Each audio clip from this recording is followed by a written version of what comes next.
en sommes à la seconde conférence de notre programme du séminaire de la rentrée 2014.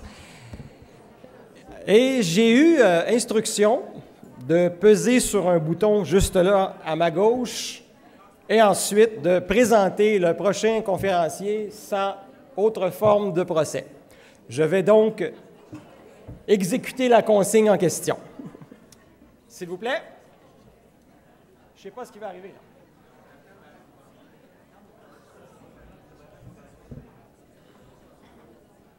Daniel Beaupré est professeur titulaire au département d'organisation et ressources humaines de l'École des sciences de la gestion de l'UQAM.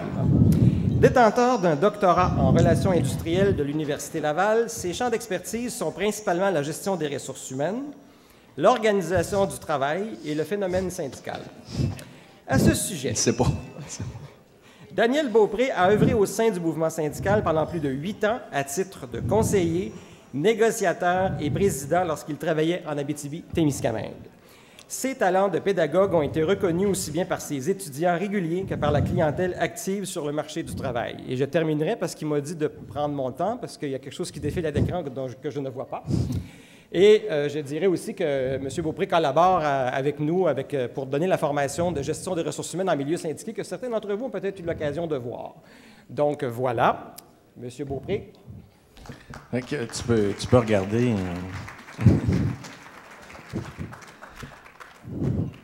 Bon, premièrement, merci beaucoup de m'accueillir. J'ai mis un casse-micro parce que j'ai tendance à bouger davantage, que j'ai un peu de difficulté à rester devant le lutrin. Vous m'entendez bien, je pense qu'il n'y a pas de problème. Vous avez vu, je vais vous demander de faire 2 sauts, un saut temporel et un saut de paradigme. Donc, on va reculer en arrière d'une centaine d'années. On va commencer en 1915 et on va évoluer, on va regarder l'évolution de la notion du leadership à travers le temps. Donc, et l'autre saut que je vous demande, c'est bien évident la conférence, la superbe conférence qu'on vient d'avoir avec Mélanie Laroche est effectivement très centrée, très concentrée. Et je vais vous sortir un petit peu de cette sphère-là, parce que le mandat que moi j'avais est de vous dresser le portrait de l'évolution du leadership à travers le temps. Donc, non pas focalisé, ou j'ai pas porté le focus sur le leadership syndical.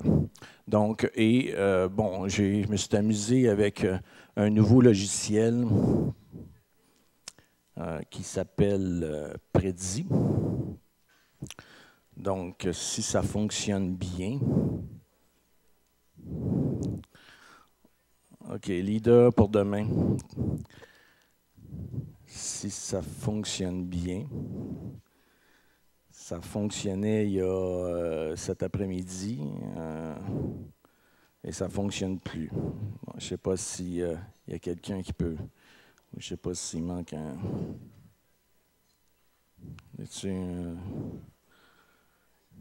Ça, c'était supposé fonctionner.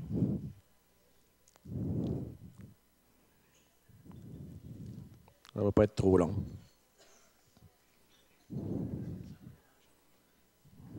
Non, ça, c'est le son. Oui, mais c'est ça. Ça ne fonctionne pas.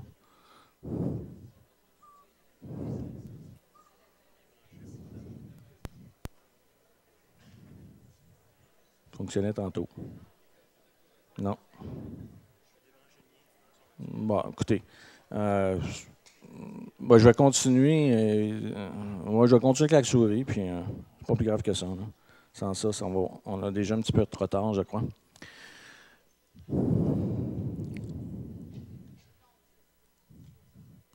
Bon, il y a autant de définitions du leadership qu'il y a de personnes qui ont essayé de le définir. Hein. Si je vous demandais de définir le leadership, bon, c'est quelqu'un qui est capable de mobiliser les gens, c'est quelqu'un qui est capable de tracer la voie, c'est quelqu'un qui est capable d'inspirer les autres, hein, de faire en sorte que les gens le suivent. Mais la vraie question, et on a vu défiler plusieurs photos, Jean-François en passant n'était pas au courant, donc je vais faire une petite parenthèse. Tout ce que vous allez voir dans la conférence d'aujourd'hui est sous l'unique responsabilité de votre humble conférencier. Donc, soyez assurés que j'ai ni été payé par Barack Obama, ni par Jean-François pour mettre sa photo. Donc, je voulais faire quand même le mentionner. Et la vraie question, par contre, qui demeure est la suivante. Et je vais vous demander, je vais vous laisser 30 secondes de réflexion avec votre voisin, votre voisine, pour essayer de me dire effectivement, est-ce que le leadership est quelque chose qui est inné ou peut-il être acquis? Bien évidemment, poser la question, c'est en partie d'y répondre. Mais si vous dites oui, un peu des deux, j'aimerais que vous tentiez de me donner peut-être quel est le pourcentage que vous accordez à la partie innée versus la partie capacité d'acquisition. Donc, je vous laisse montre en main 30 secondes de réflexion avec votre voisin et je recueille rapidement votre réflexion à ce sujet. Est-ce que le leadership, c'est quelque chose d'inné, d'acquis, pourquoi, comment? Et on part la conférence.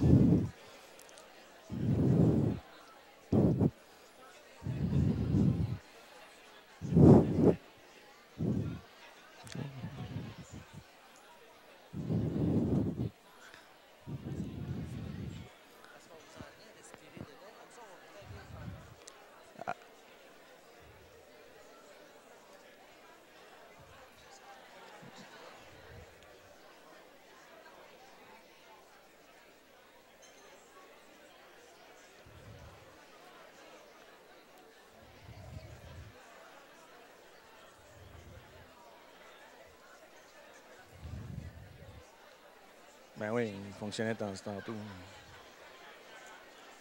Non? OK.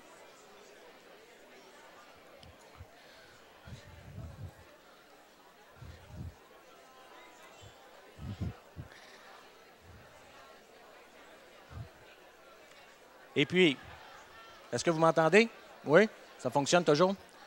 Est-ce qu'il y en a qui ont trouvé la réponse?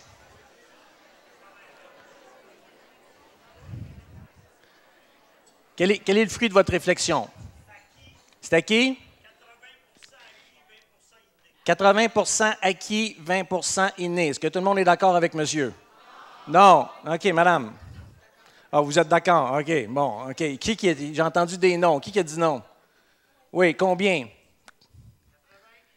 80 inné, 20 acquis. Hein, on comprend. 70-30. OK, qui dit mieux? Attention, OK. OK, on va vendre de quoi après-midi? 50-50. OK, 49-51 ici à la table. OK, j'ai 100% acquis. OK, fantastique. Donc, effectivement, je sens qu'il n'y a pas vraiment consensus alentour de la question du leadership. Non. On va regarder ça ensemble. Et comment est-ce que ça a évolué et pourquoi ça a évolué? Naturellement, il y a une bonne réponse selon moi. J'ai saupoudré également la conférence de quelques petits extraits de films. Je ne sais pas si je vais avoir le temps de tout vous les passer. Bien évidemment, ça dure environ 1 minute 30 par extrait. Et là... Tout, et t'apprendras même à pisser. Chef, oui, chef. L'engagé Guignol est un crétin, il est ignare, mais il a les couilles, et les couilles, c'est tout ce qu'il faut. Bon, en piste, les louloutes. Chef, allons-en, chef. OK.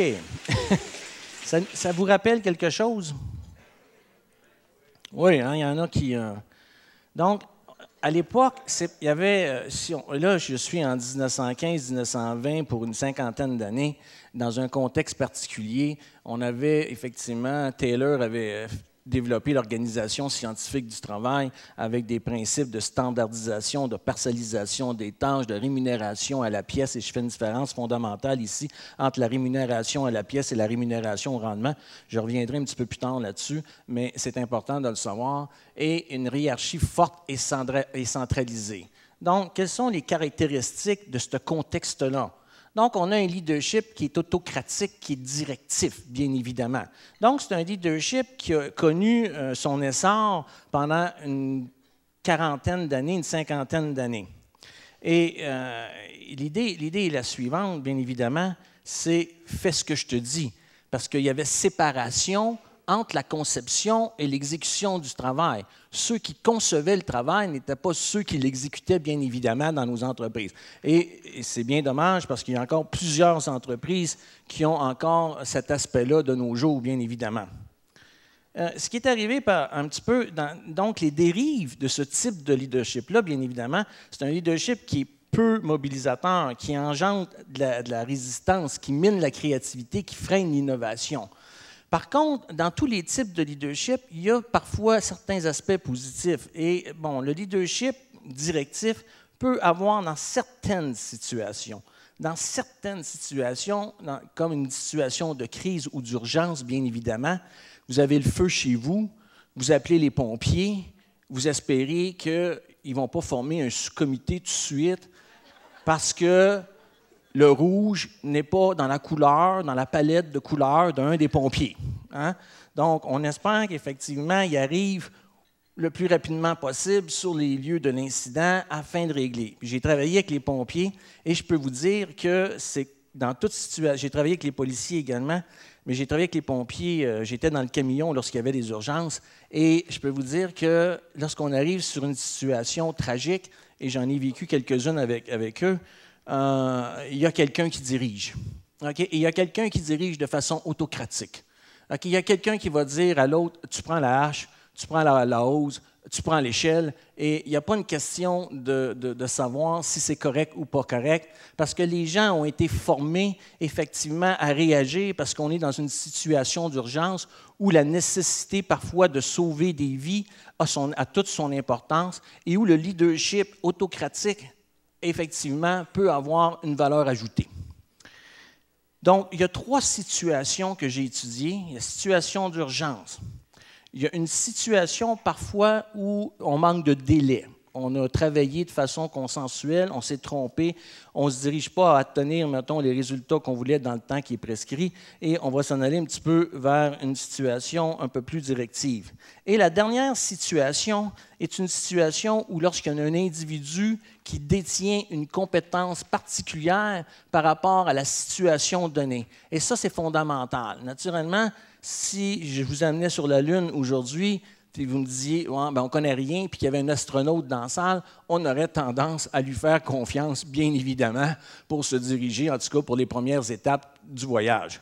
Donc, dans ces 3 conditions-là, il est parfois préférable d'avoir effectivement un leadership qui est davantage directif. Mis à part ces 3 situations-là, et ça fait 15 ans que j'étudie le phénomène, et dans toutes les études que j'ai faites, mis à part ces 3 situations-là, et je l'ai fait en laboratoire également plus de 250 fois, et je peux vous dire que, mis à part encore une fois ces 3 situations-là, toute décision d'équipe est supérieure à des décisions individuelles. Toute décision d'équipe est supérieure à n'importe quelle décision individuelle, sauf les 3 situations que je viens de vous mentionner. Et situation d'urgence, situation des fois ce qui manque de délai, ou situation où quelqu'un détient une compétence particulière par rapport, effectivement, à la situation en question. Donc, on avance un peu. Le leadership a évolué. Il a évolué comment? Oups, pas bonne place. Comment se fait-il? Les dérives. Pourquoi je reviens là? OK. C'est une bonne idée, ça.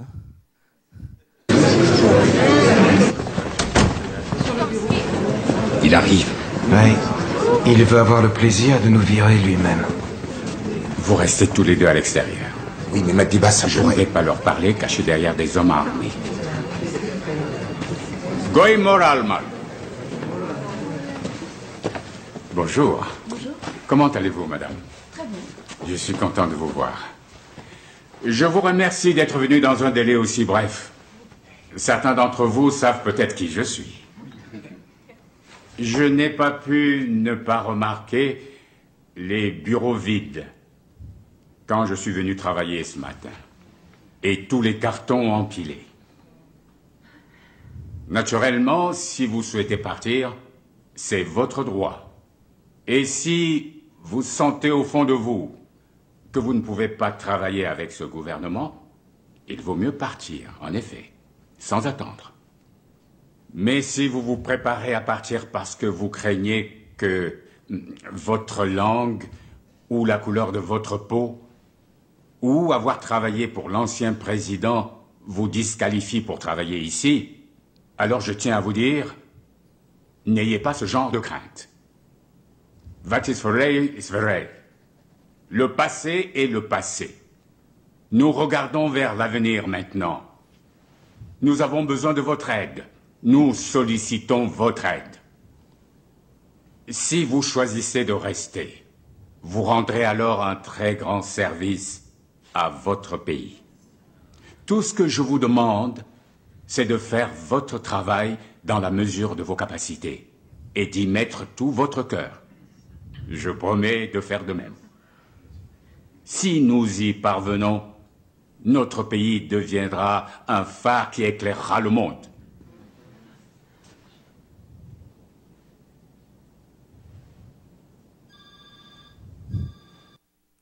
Inspirant, n'est-ce pas?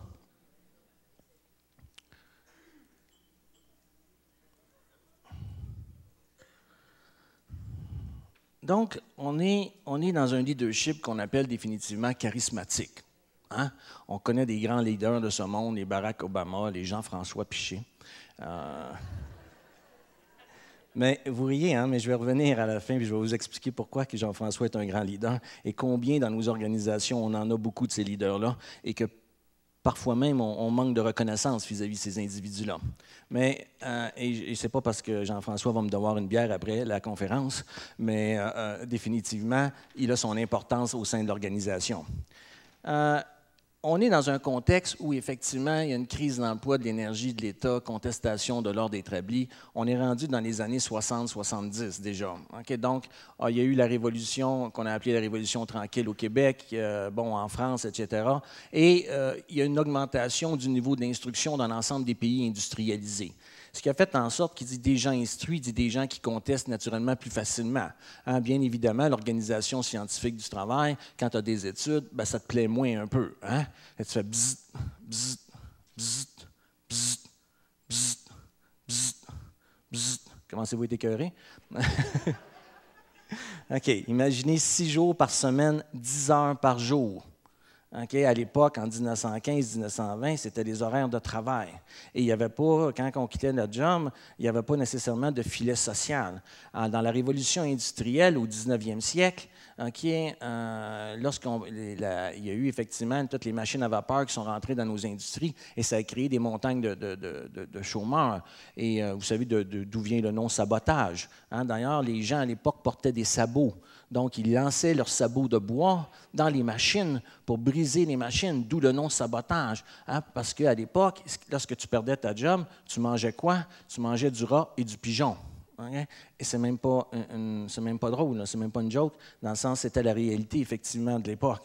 Donc, il n'y avait pas de syndicat, bien évidemment, pour établir un peu le contre-pouvoir.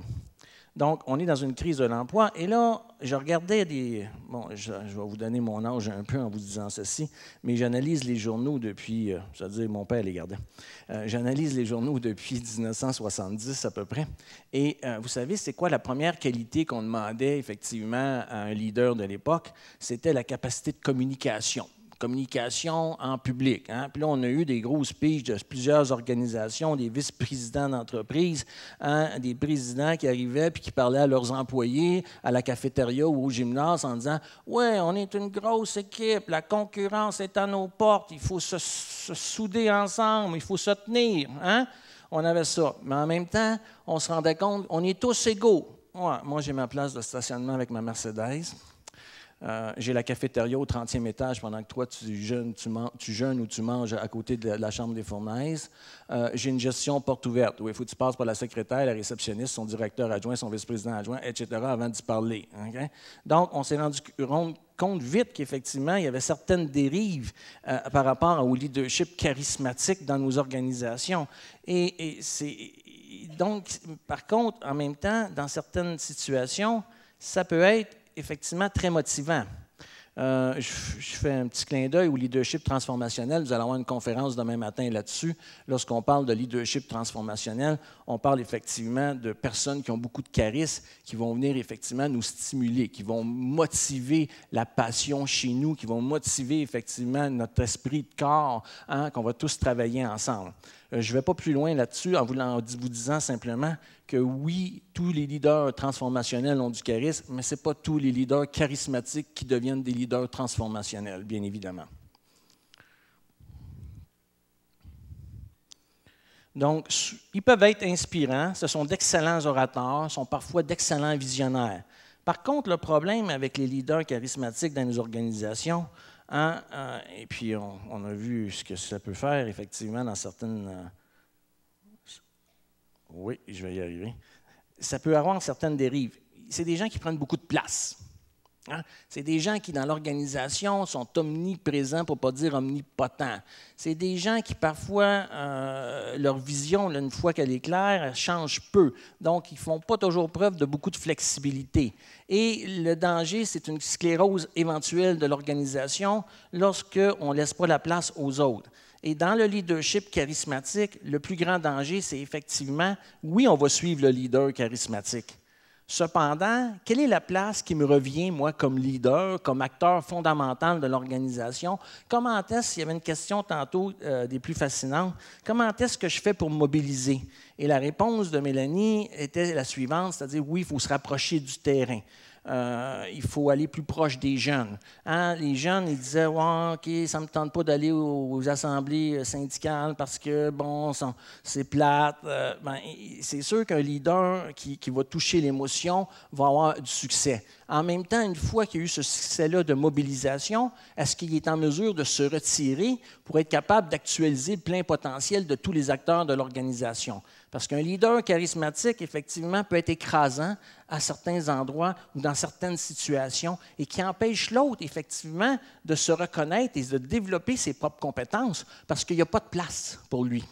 Parce que le leader prend toute la place, effectivement, lorsqu'on a un leader très fort. En état de crise, ça peut être très utile. Cependant, en état de restructuration, de croissance, c'est un leadership qui peut être tout à fait dangereux. Bon, on vient de le mentionner. On va voir ce qui arrive après. Il y a moyen de faire reculer la pauvreté au Canada. Il y a moyen de réduire la pauvreté du tiers en 5 ans et de moitié pour les enfants. Il y a 800 000 enfants dans la pauvreté aujourd'hui avec leurs parents, qui n'ont pas la chance qu'ils devraient avoir pour faire partie de la solution, offrir leur potentiel à tout le monde. Un enfant dans la pauvreté, c'est un enfant dont les parents ne savent pas comment acheter des nouvelles paires de chaussures. C'est un enfant qui ne peut pas aller à la fête d'un ami parce que ses parents ne peuvent pas offrir un cadeau d'anniversaire. C'est ça. C'est un enfant qui a la difficulté à se concentrer à l'école. Moi, je ne veux pas voir ça dans un pays riche comme le Canada. Nous allons faire reculer la pauvreté chez les enfants de moitié en 5 ans. On va y arriver par un ensemble de mesures, dont une réforme de la fiscalité, pour la faire beaucoup plus juste. Qu'est-ce que vous pensez du charisme de Stéphane Dion? Bon. C'est certain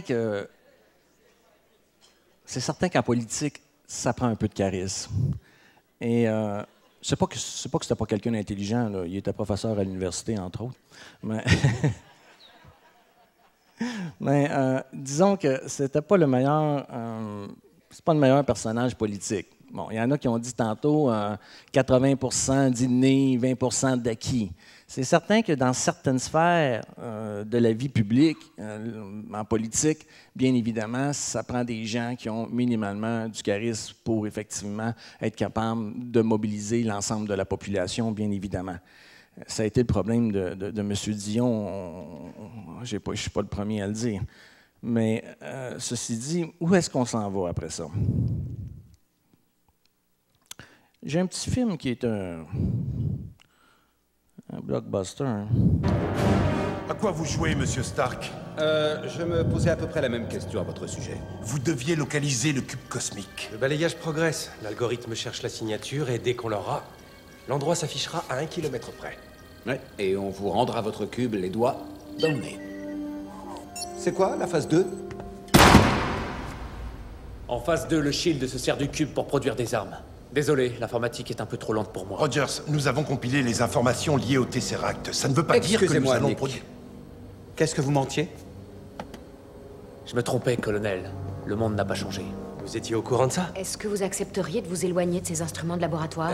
J'étais à Calcutta, c'était pas assez éloigné pour vous? Loki vous manipule, docteur. C'est pas ce que vous avez fait aussi? Vous n'êtes pas venu parce que je vous ai fait les yeux doux. Je ne partirai pas d'ici parce que vous avez vos nerfs, ma jolie.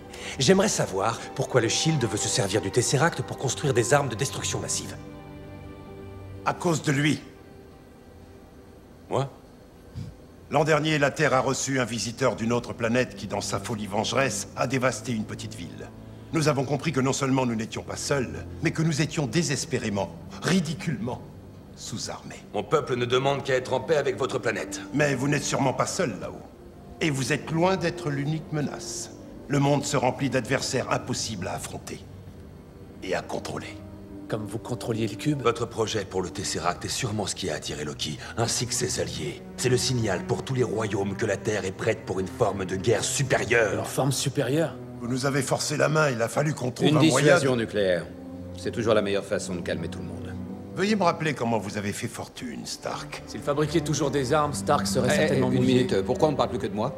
D'habitude, vous aimez ça? Je croyais les humains plus évolués, je dois dire. On croit rêver. Est-ce qu'on vient sur votre planète pour tout faire sauter? Vous savez, traitez vos champions avec un tel mépris. Est-ce que vous êtes vraiment aussi naïf? Le Shield est à l'affût des menaces potentielles. Captain America est sous observation. Ne vous occupez pas de lui, docteur. Doc, vous êtes sur la liste? Pouvez-vous dû me laisser ramener Loki à Asgard.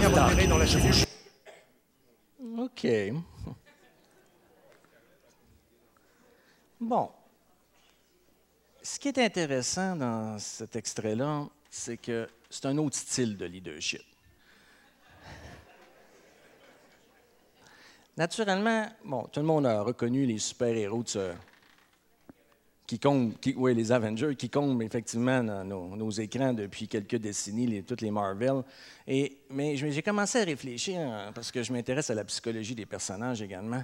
Et c'est sûr que les personnages représentent certaines compétences, n'est-ce pas? Hein, on a Hulk, le docteur Bruce Banner, intelligent, mais lorsqu'il se transforme, c'est la force brute. Hein, c'est la capacité, effectivement, peu de réflexion, mais énormément de force. Hein. On a Tony Stark, Iron Man, qui, lui, est le super brillant et le super créateur, l'innovateur en termes technologiques. Hein? On a effectivement le Capitaine America, que lui, il a l'organisation tatouée sur le cœur, qui a un engagement vis-à-vis de l'organisation. Hein? Peu importe ce qui arrive, ils vont continuer à se battre pour effectivement son organisation. On a, on a la diversité culturelle, bien évidemment, avec Thor, qui vient d'une autre planète. Et on a dans le milieu, effectivement, le gestionnaire ou l'organisateur, en tout cas, ou la personne. Et il ne s'impose pas réellement, n'est-ce pas? Il laisse la discussion aller de gauche à droite, justement pour permettre les échanges. Pourquoi? Parce qu'on se retrouve avec des individus ayant des compétences spécifiques, importantes pour l'ensemble de l'organisation. Donc, on est dans ce qu'on appelle un leadership situationnel, ce qui est complètement différent du leadership transactionnel et du leadership charismatique qu'on retrouvait avant. Donc, c'est dans un contexte de turbulence, c'est dans un contexte de changement rapide, c'est dans un contexte, oui, bon, concurrence accrue, on peut mettre là-dessus sur le dos, Mélanie l'a bien expliqué, mais on est dans un contexte où, effectivement, il y a un développement des compétences des individus au sein de nos organisations, et c'est là l'importance, effectivement, de faire affaire ou de faire appel plutôt à ces compétences-là de façon soutenue et de façon continue pour, effectivement, avoir une capacité un petit peu d'adaptation de nos organisations face à ces prochains défis. Les auteurs qui ont effectivement travaillé sur le sujet sont le modèle de Shea et Blanchard, qui ont développé un cadran à 4 niveaux en parlant d'engagement et de compétences. Naturellement, et ce qu'il dit, c'est que le leadership doit évoluer dans le sens suivant. À l'intérieur de votre équipe, il y a peut-être des gens qui commencent, il y a peut-être des jeunes qui sortent de l'école, Okay? Donc, c'est certain qu'avec eux, bien, il est possible qu'on soit un petit peu plus directif, bien évidemment, parce qu'ils ont peu d'expérience, ils ont peu de maturité professionnelle. Mais si j'ai des individus qui ont 10 ans, 15 ans, 20 ans d'expérience, bien, c'est sûr que si j'adopte un leadership directif, ça ne fonctionnera pas du tout. Donc, c'est plutôt l'idée de s'effacer devant la compétence d'autrui. Et je ne parle pas ici, vous savez, la compétence qui doit être recherchée davantage pour pratiquer un leadership situationnel. On a dit que la compétence première dans les années 70-80 pour un leadership charismatique était la capacité de communication à l'oral. Mais maintenant, vous savez, c'est quoi la compétence qu'on cherche chez les leaders dans les organisations, qu'elles soient syndicales ou non? Et je ne veux pas trop rentrer dans parce que vous allez avoir la partie de la journée demain de discussion, puis la conférencière qui va me suivre va effectivement cibler davantage, mais juste un peu quand même. Vous avez une idée qu'est-ce que ça prendrait? Faut mettre un peu la table encore. L'écoute. Quoi d'autre? Ah, qui a dit l'humilité? OK.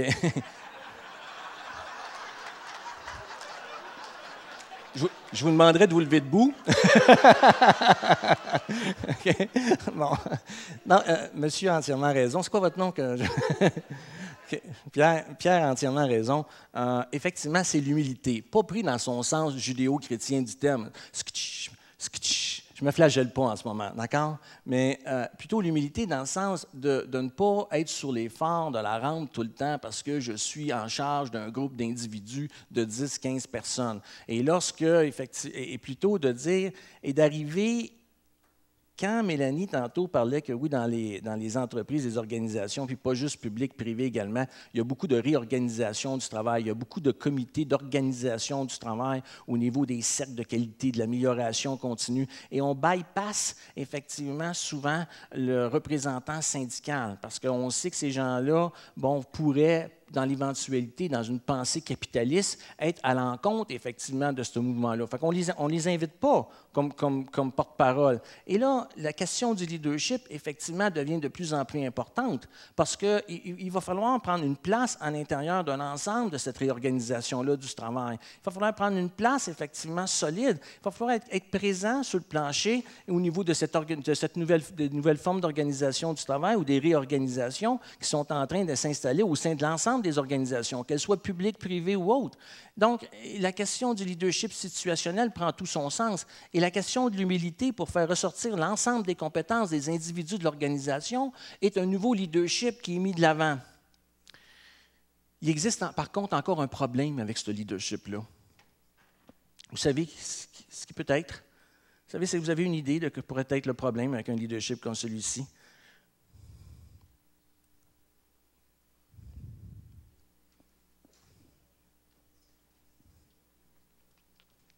Le leadership situationnel, comme le leadership charismatique, comme le leadership transactionnel, est encore centralisé.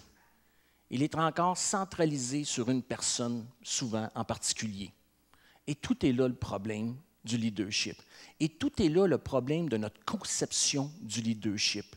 Lorsqu'on parle du leadership depuis 100 ans, on s'attend souvent à voir quelqu'un arriver puis qui là va avoir l'idée secrète, l'idée magique, la vérité et nous la donner et nous la livrer.